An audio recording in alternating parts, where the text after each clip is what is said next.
Good afternoon, it's John Bosley, UBK Bosley. If you're watching this, you obviously know that.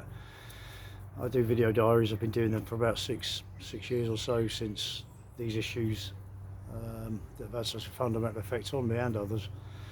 Me primarily, not just because it's, not being selfish. I mean, it has a massive effect on me. As it stands at the moment, I'm due to go to court or have a hearing with probation about like a report or whatever, which will determine, I assume, what sentence I get. I'm expecting a custodial if past experience is anything to go by. I've not really had, as is normally the case. I'm not being controversial here, but people who exist in a world that I've dipped in and out of, with altercations or disagreements involving the police. If you're deemed, as I've always been now, if I've deserved it in certain cases, yes I have. It's justified, but it doesn't help when you look like I do. It doesn't help when you're living in a place where, despite looking like I do, I've been scared here for years. I'm scared to live here. I live on my own. It's a big place. I'm not worried about burglaries and stuff, because even if you get in, you have trouble getting the cart and the gear away over several gardens and stuff, but the front is a nightmare. Obviously the CCTV and things, but the way I've been vilified by the police and the way they've embellished, the transgressions. I've made a lot of transgressions here, and I've had a really bad, I've caused a really bad time for myself. But I had no choice. Me and a guy who died 4 years ago, Paul English, we were aware there was some strange things, not strange things, but things overlooked, things that could be done that weren't done. No safeguards at all for any of the potential downsides. It's nothing to do with stopping people having somewhere to have fun at all. Or it always gets said, oh, he's stopping kids having fun. No, first of all, it's not kids. If it was kids, there'd be no problem. They're not kids. They're adults. They're people with issues. It's very few. Drug issues. The passers-by, there's a drug issue around here as well. Out the front, there's a nightmare. I've got a big frontage, matron. Unfortunately, the gates are kind of halfway up my drive, so there's a big expanse of concrete next to a pedestrian tunnel, which is barrel shaped and lit up. Yes, I chose to move next to a skate park. I did not. I knew there was a skate park there, but it was wood timber, and it was tiny, and it was below the railway track, and nobody ever heard it. And of course, if you upgrade it to concrete and steel, you're going to hear it, but it doesn't mean you have to. You just dig it a bit lower, keep it right below the embankment, and still put with the spoil. You put a little bit of an acoustic barrier up. It doesn't make any sense, and dealing with the people involved has been really difficult. And I've been alert. I've been advised that in total there's somewhere in the order of 400 emails sent between Paul English and I, and including the people concerned. At no point saying close the thing, we don't like it. Just saying, please do it properly. What about this? What about if this happens? We're not poo-pooing it. Just fucking make sure they're safe. Who's got a truck with people who want to pursue their hobby? But if you put something and you change its materials and its whole, it's everything about it, and increase the height of the ramps, the noise, it goes all over the community. It did affect me badly.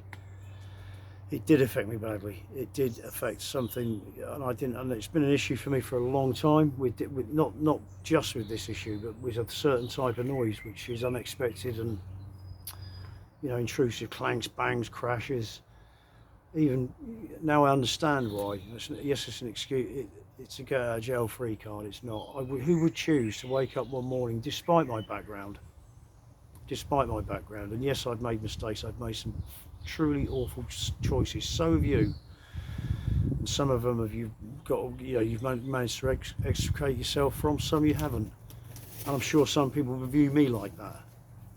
I'm a human being underneath this fucking idiot I've become, the animal. Just a scared bloke, really. I'm nearly 60 years old. I don't want to be fighting people and rolling about with people.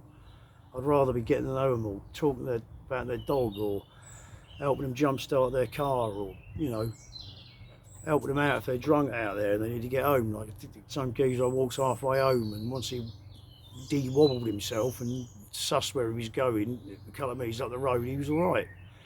He didn't get a punch in the face for disturbing me. In order the lad the bloke who was on the bike whizzing up and down at 4 in the morning, not making any noise, but I was walking Roxy past the skate park, and he was off his nut. You know, clearly off his nut. Not on alcohol, obviously he was on a bike whizzing up and down like a blur, and just asked if he was all right. He was clearly off his face. And he ended up having a bacon and eggs, a bacon sandwich and a cup of tea, and he messed about on the punch bag for a while and came back a few times over the weeks later, and it squared him away. But if anybody else had reported that or seen him, he would have been carted off, and I think he's inside anyway now. But I don't know how this came to this. I am a human being at the end of the day, and if I'm working cheek by jowl with a guy that I'm getting to know and he's a good bloke, he's upstanding, everything I could have been if things had I'd been a bit wiser and a bit less self-reliant on my own stinking judgment. It's what maybe I could have become, because he came from a similar background, you know, relatively not a wealthy background. He'd done okay. He'd made a life for himself, and him and his wife should have been looking forward to doing what people of that age do. They go on coach trips, they go abroad, they do this and that, get on each other's tits, watch programs in separate rooms. I don't know, whatever people do at that age. But he just killed, you know, after dealing with this with me. And he'd been dealing with them longer in this matter. I'd been dealing separately with them, and that had just gone to. I just got frustrated very quickly because I'm right on top of the place. It's not as if I could just hear the noise. I get all this, and it is too frequent. It does happen too frequently, you know. And on top of which, the only reason I can think of for a couple of people doing what they did, and I'll come to that, is gang of lads, you know, I don't know, 13, 12, whatever, about 5, 6 of them, 4, maybe that, I don't know, going down the road in the summer a couple of years ago. The road was blocked off for gas works. They were kicking over barriers, a couple of people out the front doing mowing and fucking about. I was fucking about for probably the camper van, I think. And they were just screaming and bawling and telling everyone to fuck off. And Ron, the guy I don't get on with, or he doesn't like me now because apparently I strangled my wife before fucking frog marching her out the door and just getting her out of my place, my environment, my fucking. He doesn't like me. I totally understand that. But just leave me alone, you know. Just leave me alone. But he was going to say something to her. He went, "Oh, don't know where you live," and I just went a couple of feet down the drive. I said, "Lads, there's no need." And one of them said, "Fuck off." I get my dad. He goes, "Oh, whatever." And then 2 guys sit outside my house in broad daylight in their own registered car, one big lump and one assistant, one arm with a hammer, one arm with an axe, run up a drive as I come up the drive. I say that to reverse to let me up. And then me and Rox go out of the car and they're waving a hammer and axe above her head and telling me what they're going to do to me. So luckily I had a bush cutter thing, a curved saw thing in a post next to the front door that I've been using. I always leave things in the garden. I come to that, or in the front, because I'm absent-minded now, because my head does not take in information and deal with information the way I did once upon a time. And that's because of, I think stress does that to a person. Living in these conditions is fucking horrific. I've had my means of mobility removed as a result of this. Yes, I got drunk a hell of a lot in 2022. There was a bit going on, not only under siege in my own home, which was confirmed because despite not having any blood spill on either side with these fellas, they buggered off, and I'm on terms, as you can call it, with the lad in question. Nothing. You know, the neighbours called the police. I wouldn't have bothered. I would have done if I'd have been my head hacked off. I would have got put my head back on and phoned the police. But no response. And I thought, well, why not? So I phoned them. Well, what happened? Somebody phoned you and you didn't. Oh, what date was it? Well, such and such a day. Well, I'll get back to you. Well, okay, well, if you can, you know. And then I'm on a building site in Teignmouth on the dockside there, running a bit of renovation, and get a phone call from a PC from Exeter. A PC, I won't say his name on here, but I do remember his name if it was correct. And just saying that, well, what happened? Where were you? Oh, we didn't attend because we felt the danger had passed. Okay, but and yet if I pour paint on the pavement, you rely on 40-year-old intel. That's what you referred it to as. That I'd done commando training 40 years ago, and therefore I'd armed myself to it was a protest. It was 2 lines of paint and some rubbish because I was pissed. To say, look, you need to look at this. Not my drive, everybody's. You know, these old people coming out of their drives. If they clatter somebody, if they hurt them bad or not, it'll kill them. The guilt will kill them. Fucking, how much would it cost just to, I don't know, do something, a little buzzer or some sort of light that flashes when a pad's hit or something. Fucking give the people a warning that, you know, there's a geriatric just about to try and negotiate getting onto this cycle path and across onto the road. If you're whizzing down there at 25 miles an hour and you happen to be passing a pushchair or a pram just as he's popped out, it could happen. I know it sounds anorak, but you know, apart from being a drunken nuisance to the world, I've been a construction manager thing for 30 years, and you just can't help spotting these things. And you know the ramifications if you don't look at it, sort it out. If you can't do anything, fine. Let people know, I don't know, do something. Somebody's going to get hurt. There was no reason for Mr. English to die the way he did. And if it didn't contribute to his death, and it wasn't certainly what he was destined to die at that time, then his last few years weren't particularly pleasant. If my experience of dealing with this issue is anything to go by, we just wanted a bit of peace and security, that was it, nothing more, for everybody concerned. And there were some really big omissions. And, you know, despite an email from me before I completely lost my shit, and that was a few years ago now, I specifically asked you have not provided any heights for the ramps. How high are they in relation to the railway line? Is the noise going to travel or is it not? But you would not release that information. You just kept saying, or you know who you are, the guy in charge of the scheme, Parks and Leisure, said all the information's on the drawing. Well, it's not. The numbers relating to the heights were on the drawing, but it was a plan drawing with no reference of what that height means. I know it sounds anorak, but it had a fundamental effect. And also having a fundamental effect is the fact you never locked the place, the whole facility at 10 o'clock like you said you would. For 4 or 5 years, it's never been locked because you were waiting for a part for the gate. And yet during the COVID situation, it was locked, as was the skate park. Albeit it was broken into, but you know, you could get a motorcycle chain and lock it up during that period, and yet you couldn't do the same thing generally to protect people overnight. It just doesn't, I'm afraid it doesn't make any sense to me. I don't understand this at all, because if there's an issue with wasting police time, that would negate that to some extent. You know, even just the stress for people. And a lot of people, and I understand why now, will just give up and they'll just put up with it and they'll just accept it as part of their life. It's not right. And there's no need for it. There really was no need for it. I live with the repercussions. I've had a significant amount of help during Paul English's life, and subsequently I know his widow now. She introduced herself to me a few years ago, and her and another person from the opposite end of the spectrum picked me up the floor for fucking no reason that I could see when I was really on my knees again. In a way that I've never fucking, it was gone, everything, you know, just my belief in people. My brothers, my family betrayed me. They may feel I betrayed them, but I would rather honour the memory of our mother more than the memory of the regiment that perhaps didn't really mould our father into it, you know. No issue with that regiment. Yes, it's a proud regiment, but the ethos is, you know, about aggression and getting it done. It's changed now, I'm sure.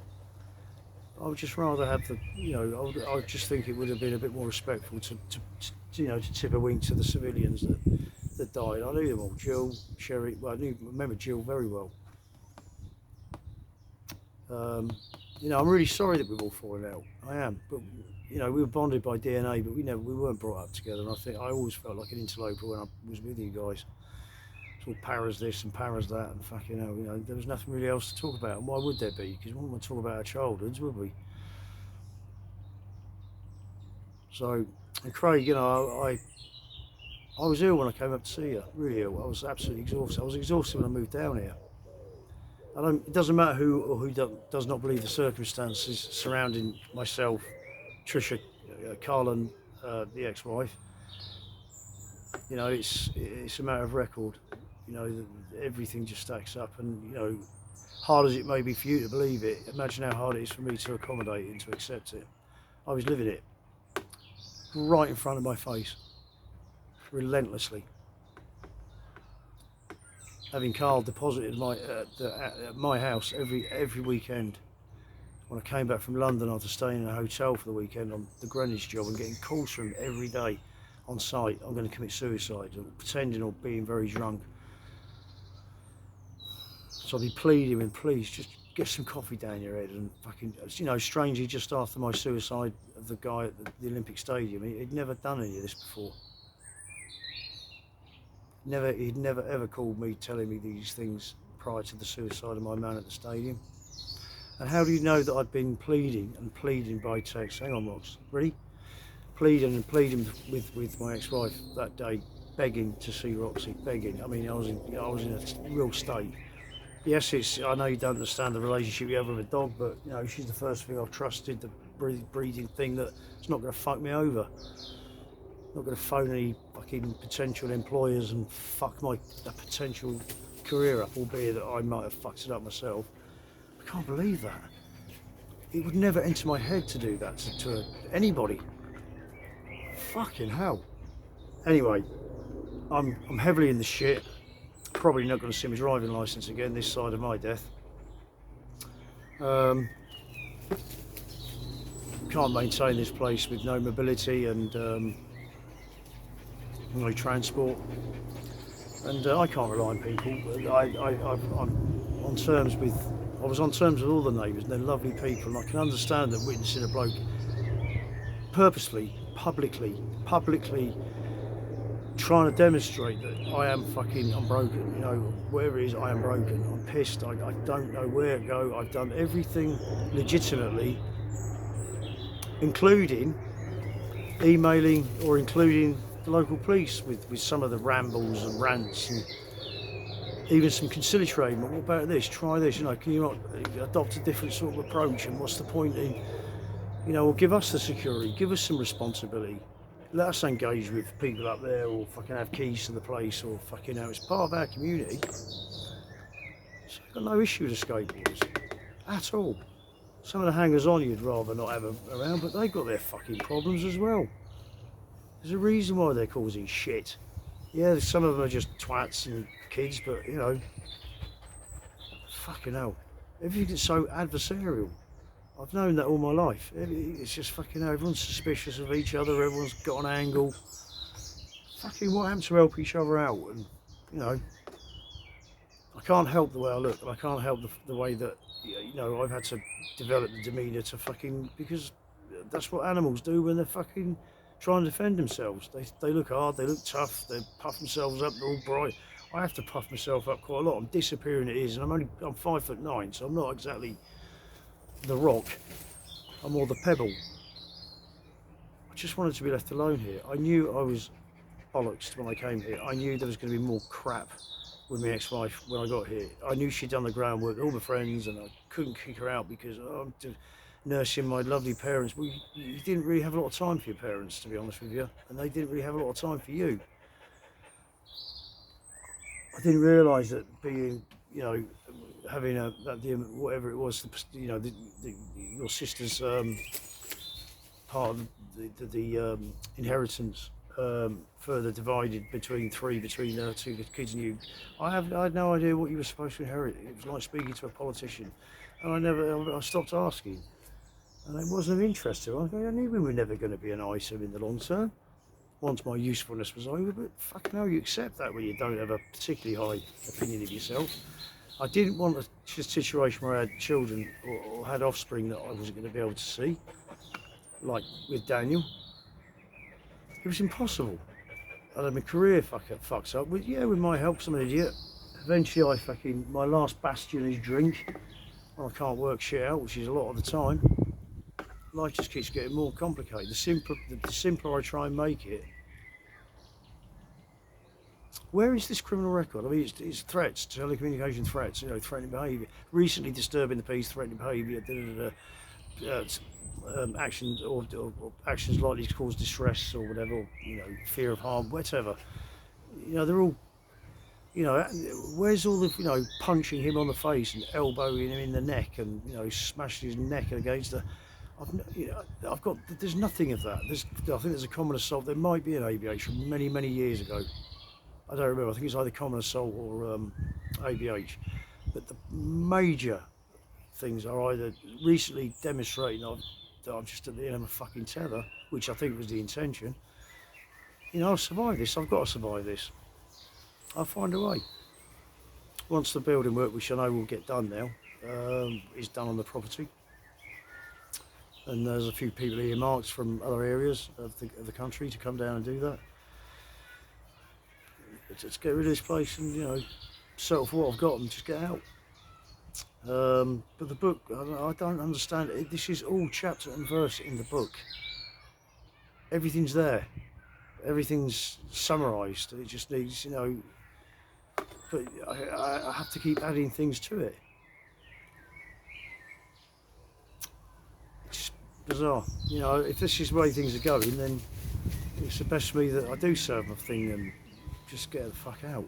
It's, you know, but I'm sorry that I've fallen out with family, but, you know, Craig, I was ill when I can't see her, and, you know, it was shit because, you know, you had your issues. I wanted to see you happy. It's the first time I've ever seen you happy, right, with me. She's got her faults, of course, but I don't want him involved with your issues. I invited you down here to have a break, and, you know, you seemed to go home, the pair of you, a little better a few years ago. But fucking hell, put your foot down with, you know, in other areas, you know, maybe you could, fucking hell, I just want to see you happy. Sorry you don't want anything more to do with me, but that's fine. You know, I think a solitary life is better for me. I don't have any malice towards you, Brian, but what you did was unforgivable. Absolutely unforgivable. I cannot believe you did that. You know, I think now quite vividly about what the repercussions were. I don't know what you were thinking of. I really don't. It took me a long time to get over that. It was beneficial in the end, not with your input, you know, but I needed a bit of a kick up the arse now and again. I needed something to bring me down and not get carried away with myself, because I was trying to be a better thing, a better person, a better whatever it was. But life's too, you know, the more I seem to catch up, the more complicated life gets. And now that I'm harnessed with I'm some sort of lunatic. I'm not. I've been a project manager who's works all over the fucking world. I wasn't bluffing all of that. What happened you know, since my last job at the university, where I fucking made the biggest profit that company had ever known during COVID, to the fucking rambling fucking idiot I am now. I didn't choose. I know. I'm kind of okay. I'll get over the, you know, the fact I'm on my own. It's kind of nice. Me and my dog, we got mobility. We can do this. We can have friends down. Why would I go, do you know what? No, fuck that. I'll just get a criminal record and fucking lose my shit. It's because I felt under fucking siege in my own home. And yeah, there's special reasons why I felt that, but the police confirmed that with their attitude towards me getting attacked. And subsequently, when I wanted somebody to leave the house, it was a friend. But you know, I didn't want people moving in here. I wanted my solitude. And I didn't want people bringing their problems to me, but it was unavoidable because it was one of the people that fucking picked me up. I knew what they were going back to. And how can I just fucking kick somebody out who's responsible for keeping me fucking alive? Yes, it came with a cost, but nobody else, there wasn't a fucking queue of people. And I was finished, I was done. You know? I don't know why fate's kept me going. Maybe I'm a coward, I don't want to commit suicide. I've made a couple of attempts. One was disturbed and legitimately would have been successful. The others, I don't know. The other one was a bit of a half-assed one, although I was pissed. I don't want to die. You know, fucking hell, I just want to be alive just a couple of years just to see her life out. Just to know a little bit of serenity and just peace. Wherever it is. I'm not horrible to anybody who's not fucking horrible to me or threatening me, and I can't help the way I look. You know. Anyway, if you've watched this and indulged me, then thank you. but nothing I say is made up about these events. It's pretty horrific.